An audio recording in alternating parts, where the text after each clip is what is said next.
Hi, my name is Glenn Jones.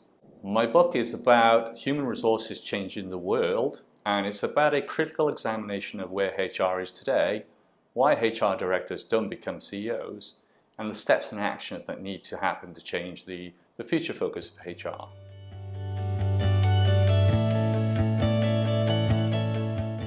I suppose in this day and age, especially in the recession years, the focus on costs has been really there, and will probably continue now into the 2020s and thereafter. But one of the key things that I've found is that actually the companies and businesses that have been successful have been able to actually not only look at the commercial aspects of what they do, but balance that with the human element of it as well.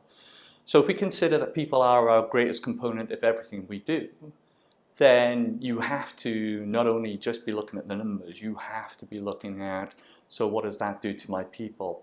What message does that say to my workforce that's leading behind me? And although the focus on commercials is right, there has to be a balancing act against that, which says, can I do a commercial change which has the positive outset for the employees that work for me? That is the key crutch of what needs to happen now. A focus about people, but also about commercials.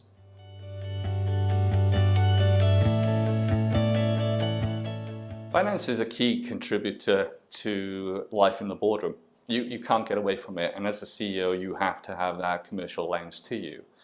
And the finance people that do become CEOs are really good at what they do, but you don't necessarily have to have the full understanding of finance and commerciality. You have to have an appreciation, because at the end of the day, if you're a CEO, you have the people around you that you have to rely on. I come back to the tripartite agreement that has to be there at board level. It has to be the CEO, it has to be the FD, and it has to be the HR.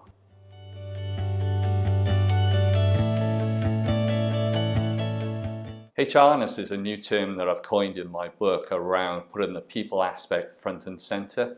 Unfortunately, over the years, HR has lost that people aspect of it. It's become more of a do rather than innovate, rather than actually lead strategically in the people agenda. And I think bringing back that people aspect into organizations, companies around the world is a key contributor to what happens next. Technology will come along, but without the people to be alongside it, it's not going to happen. It's a great question, and I can only put it down to one thing: the pressures on the CEO to actually make a difference for their shareholders. Simple as that. They have to deliver. So if you have the commercial factors in play that you have to better year on year, then straight away what most companies tend to do is go, I know, let's look at our people. But you can do that in a way that actually balances the people effect, so that actually if you have to make commercial decisions, you could take your organization along with you. And again, it's a key contributor to how organizations will survive in the future.